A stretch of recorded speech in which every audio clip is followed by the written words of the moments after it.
kasih Bapa. Hidup ini adalah penyembahan. Kami ada Tuhan sungguh karena anugerah-Mu dan kesempatan yang begitu indah. Kami boleh menyembah Raja di atas segala Raja, Tuhan di atas segala Tuhan, Yesus Kristus namanya.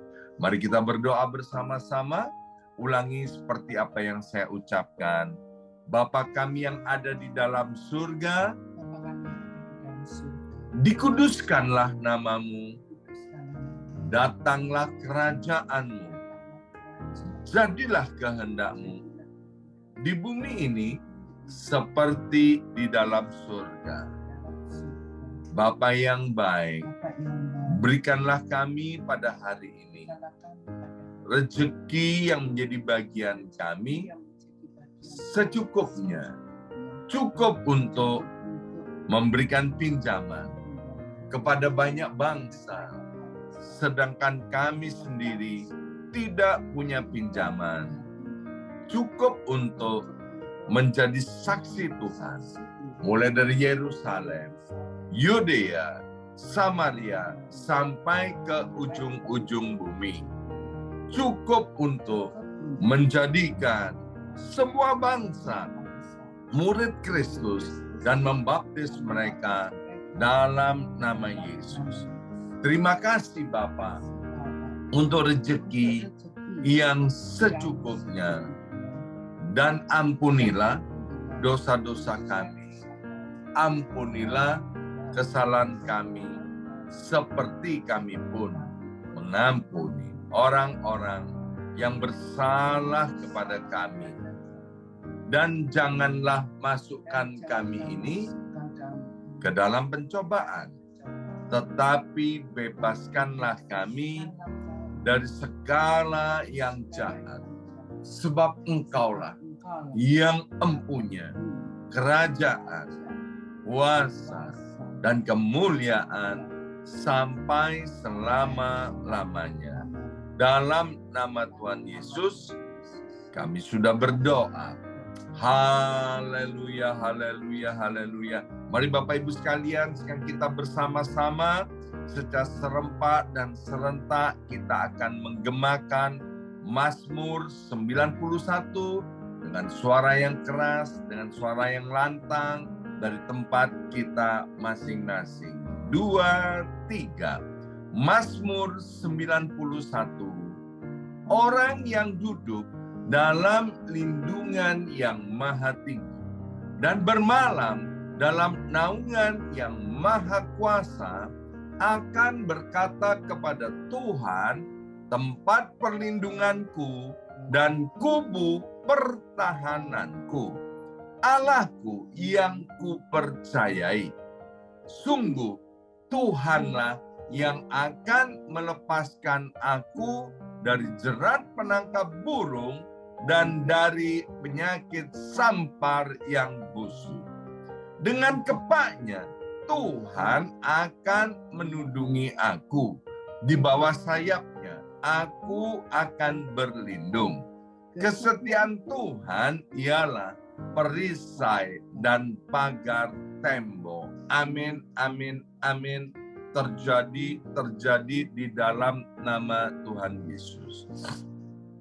Aku tak usah takut terhadap kedahsyatan malam, terhadap panah yang terbang di waktu siang, terhadap penyakit sampar yang berjalan di dalam gelap, terhadap penyakit menular yang mengamuk di waktu petang. Walau 1.000 orang rebah di sisiku dan 10.000 di sebelah kananku, tetapi itu tidak akan menimpa aku. Aku hanya menontonnya dengan mataku sendiri dan melihat pembalasan terhadap orang-orang fasik. Sebab Tuhan ialah tempat perlindunganku yang maha tinggi, telah kubuat tempat perteduhanku. Amin, amin, amin. Terjadi di dalam nama Tuhan Yesus.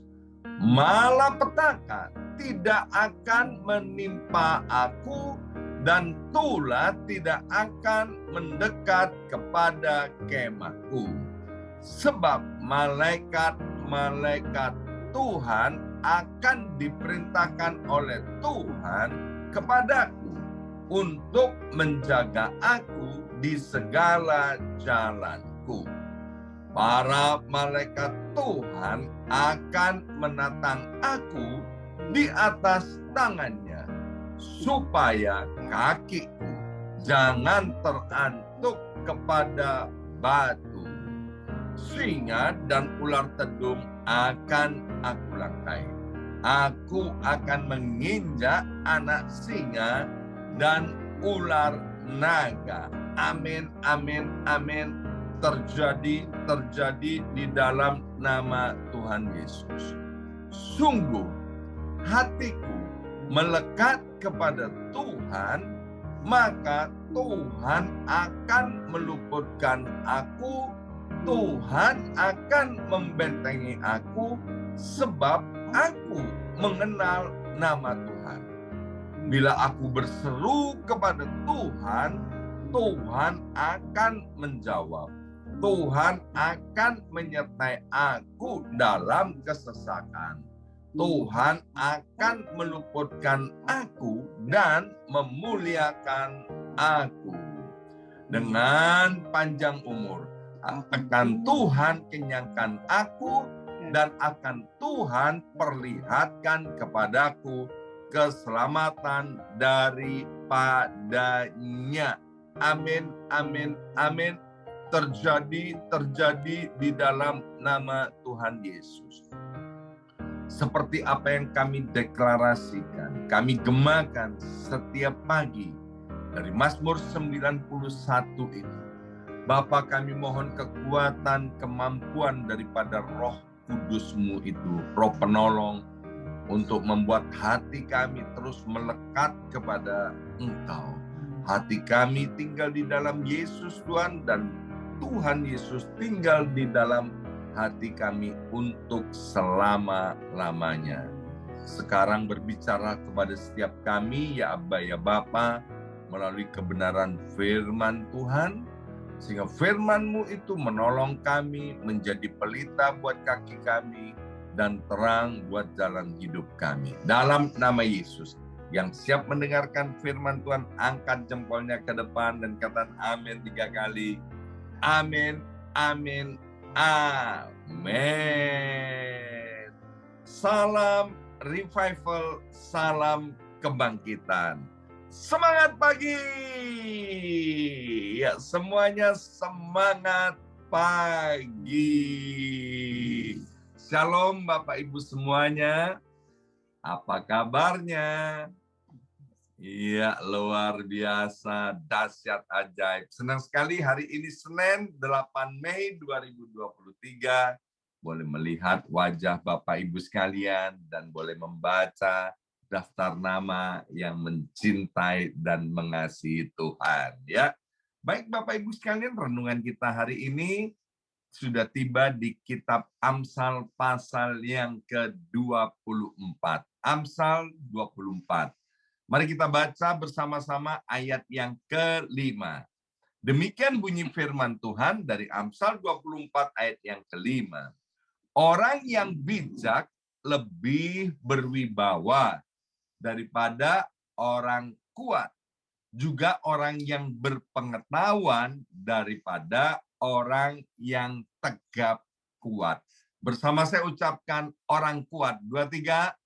Orang kuat, ya. Untuk jadi kuat, Bapak Ibu sekalian yang tinggal di Indonesia bisa beli jamu kuat, ya. Banyak tuh di Indonesia itu, mulai di kota besar sampai kota yang kecil-kecil di desa-desa, orang jual jamu kuat. Tujuan apa? Supaya orang jadi kuat.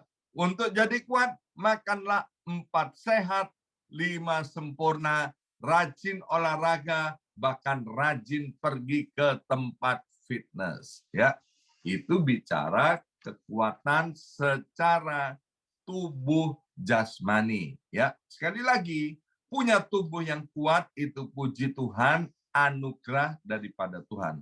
Tapi untuk kuat menghadapi masalah persoalan dalam hidup ini tidak cukup dengan makanan yang bergizi, tidak cukup dengan jamu kuat, tidak cukup dengan dengan pergi fitness dan lain sebagainya. Untuk kita bisa kuat menghadapi masalah dan persoalan dalam hidup ini, dibutuhkan kata Amsal ini, yaitu menjadi orang yang bijak, yang otaknya penuh dengan pengetahuan. Bapak Ibu sekalian ya, kita pernah mendengar, bahkan sering mendengar bagaimana orang-orang yang kuat, yang tegap kuat, tapi mengakhiri hidupnya dengan bunuh diri. Ya, bahkan ada orang-orang penting yang punya tugas yang penting, bahkan juga ada tentara atau polisi yang terlatih, mengakhiri hidupnya dengan cara bunuh diri. Mengapa? Karena mereka tidak kuat menghadapi masalah-masalah dalam kehidupan ini.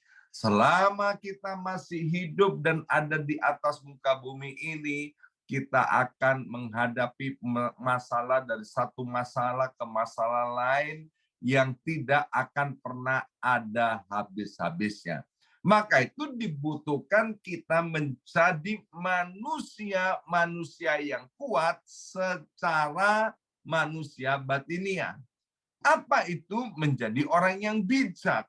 Yesus sendiri mengajarkan kepada kita, orang yang bijak itu adalah orang yang mendengarkan firman Tuhan dan mempraktekkan dalam kehidupan sehari-hari. Itu yang disebut dengan orang yang bijak. Maka itu Bapak Ibu sekalian, ketika kita mendengar firman Tuhan bukan hanya sekedar sebagai pengetahuan di otak dan kepala kita, tapi kita praktekkan dalam kehidupan sehari-hari. Percayalah, apapun masalah persoalan silih berganti, besar, kecil, maupun sedang-sedang saja, kita akan bisa menghadapi, bahkan kita mengatasi semua masalah-masalah itu.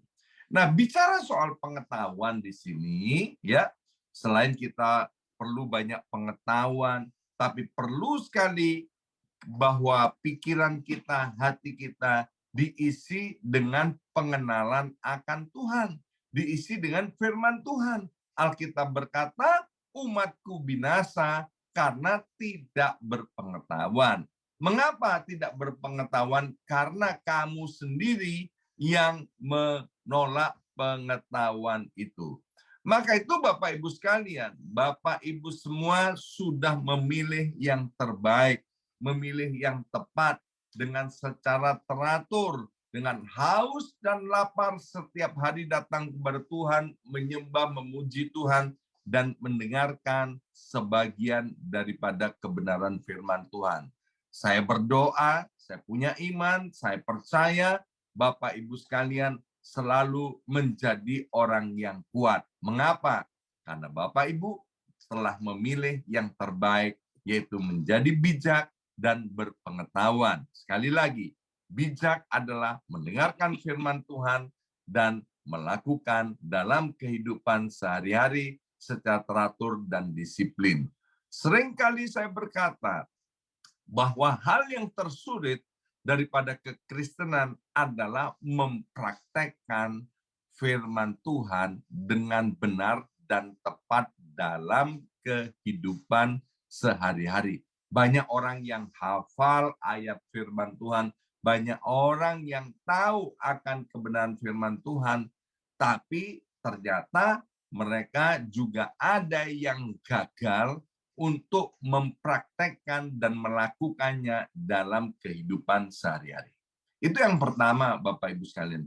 Yang kedua, dari Amsal pasal 24 ayat yang ke-6 berkata begini, karena hanya dengan perencanaan engkau dapat berperang. Dan kemenangan tergantung pada penasehat yang banyak. Bersama saya ucapkan kata perang. 2, 3, perang. Ya kan? Ayat yang ke-6 ini mau berbicara kepada kita bahwa hidup orang Kristen itu seperti ada di dalam medan perang, ya. Kita menghadapi peperangan yang tidak ada habis-habisnya. Kalau ayat yang kelima tadi saya berkata bahwa ada masalah persoalan silih berganti dalam hidup ini. Ayat yang keenam menegaskan bahwa kita ini yang percaya kepada Tuhan sedang hidup ada di dalam medan perang. Nah, di dalam medan perang, untuk supaya kita menang, kata Alkitab dibutuhkan 2 hal, yaitu perencanaan, dan yang kedua dibutuhkan yang namanya penasehat. Ya, kita nggak boleh, Bapak Ibu sekalian, dalam hidup ini kemudian kita pakai satu statement begini, mengalir saja, ya. Atau orang Jawa bilang gini, gelinding saja, ya kan? Maksudnya gelinding ini apa ya? Seperti roda gitu loh, Bapak Ibu sekalian, ya. Kemudian kalau gelinding itu kan dari atas ke bawah. Saya paling nggak suka dengan kata mengalir dan menggelinding. Sebab kalau yang namanya mengalir itu selalu dari tempat tinggi ke tempat yang rendah. Artinya kehidupan kekristenan itu bukan terus turun, tapi Alkitab kehidupan orang percaya itu harus naik, naik, dan naik. Tidak stuck, ya, tidak menjadi ekor, tapi menjadi kepala. Kalau gelinding wae atau mengalir, itu akan turun. Maka itu Bapak Ibu sekalian, supaya kita menang, supaya kita terus naik, kemudian menghadapi pertempuran dalam kehidupan ini, supaya kita seperti kehendak Tuhan, yaitu Roma 8 ayat 37 dikatakan, oleh karena Kristus Yesus kamu ini lebih daripada orang-orang yang menang. Maka dibutuhkan perencanaan. Seperti hari ini misalnya, ya kan? Ini perencanaan yang ringan. Hari ini saya mau ngapain sepanjang hari ini? Sudah ada jadwalnya, Bapak Ibu sekalian, ya. Sudah tahu mau ngapain. Itu untuk kegiatan rutinisme. Sedangkan kehidupan kita, misalnya orang berumah tangga, ya, kita harus punya perencanaan. Perencanaan tentang keluarga, perencanaan tentang keuangan, perencanaan tentang kesehatan, perencanaan tentang vacation, dan lain sebagainya. Kalau kita gagal membuat perencanaan, maka itu artinya kita sedang mempersiapkan kegagalan di dalam pertempuran atau persoalan dalam kehidupan sehari-hari. Maka itu Bapak Ibu sekalian, jangan bosan-bosan, jangan malas untuk membuat perencanaan. Yang kedua dikatakan bahwa dibutuhkan penasehat. Nah, untuk penasehat ini hati-hati Bapak Ibu sekalian. Kalau kita punya penasehat yang salah, maka kita akan terjerumus dan kita akan berada di tempat yang salah. Maka itu Bapak Ibu sekalian, kita harus bijaksana memilih siapa yang akan kita izinkan untuk menjadi penasehat kita. Di dalam kitab Yesaya pasal yang ke-9 dengan jelas dikatakan bahwa Tuhan kita Yesus Kristus, dia adalah penasehat yang ajaib. Jadi kalau cari penasehat, carilah penasehat yang mendasarkan nasihatnya melalui kebenaran firman Tuhan, yaitu orang yang pengetahuan firman Tuhannya banyak, dan kemudian orang ini dari buahnya kita harus lihat, ya, buahnya gimana dalam kehidupan sehari-hari, apakah dia itu mempraktekkan firman Tuhan atau tidak. Nah, kalau orang ini pengetahuan firman Tuhannya banyak dan kemudian mempraktekkan dalam kehidupannya sehari-hari, dan kita tahu bahwa kehidupannya penuh dengan kemenangan, mendapat favor Tuhan, diberkati oleh Tuhan. Mintalah nasihat dari orang-orang yang seperti ini. Jangan minta nasihat daripada orang yang nggak ngerti apa-apa, bahkan orang yang buah kehidupannya nggak kelihatan, bahkan dari orang-orang yang gagal. Kalau kita salah punya nasihat, kita akan tiba di tempat yang salah. Jadi untuk memenangi pertempuran, kita harus punya perencanaan yang matang dan punya penasehat, ya. Dan nasihat itu harus didasarkan kepada firman Tuhan. Dan yang ketiga, yang terakhir, ayat yang ke-10 berkata begini dari Amsal 24, jika engkau tawar hati pada masa kesesakan, kecillah kekuatanmu. Ya, apa yang saya sampaikan dari ayat yang ke-5 dan ayat yang ke-6 tentang bagaimana menjadi orang yang kuat, bagaimana di dalam pertempuran ini, Bapak Ibu sekalian, jangan pernah izinkan hati ini menjadi sesak, atau bahasa sehari-harinya, jangan sampai kita kehilangan semangat dalam menghadapi pertempuran atau menghadapi persoalan-persoalan dalam hidup ini. Waktu kita kehilangan semangat, maka Amsal berkata kekuatan kita akan menjadi kecil. Dan waktu kekuatan kita menjadi kecil, kita akan mudah untuk dikalahkan. Waktu itu saya pernah melihat film dokumenter dari National Geographic.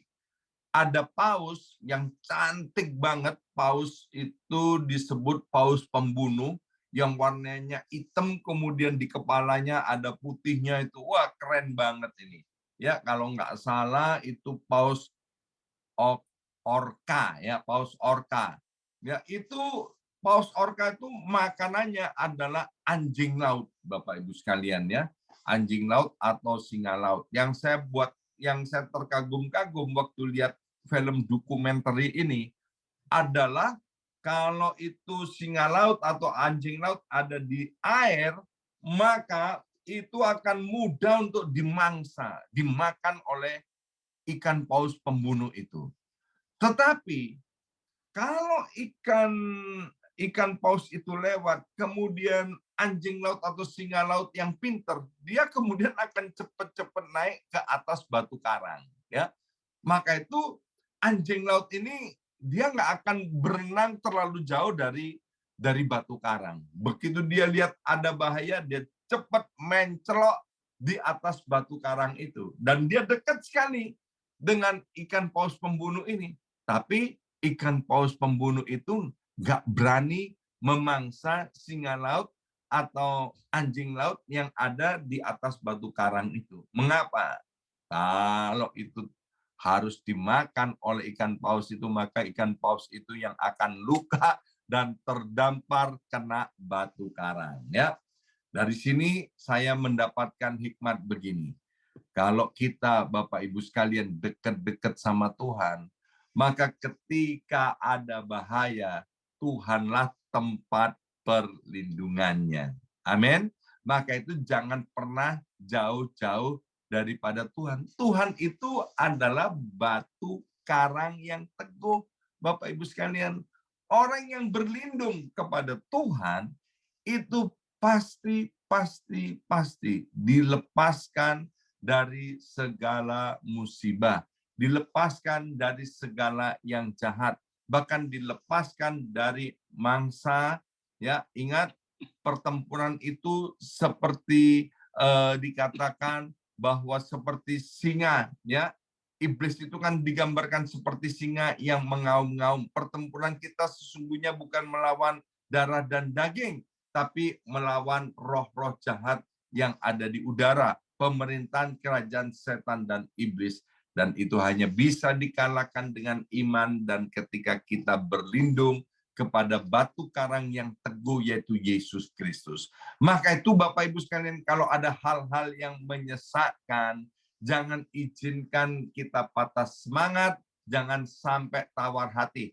Hadapi, berlindung kepada Tuhan, dan saya percaya kita akan diselamatkan. Ya, hari ini kita sudah belajar 3 hal.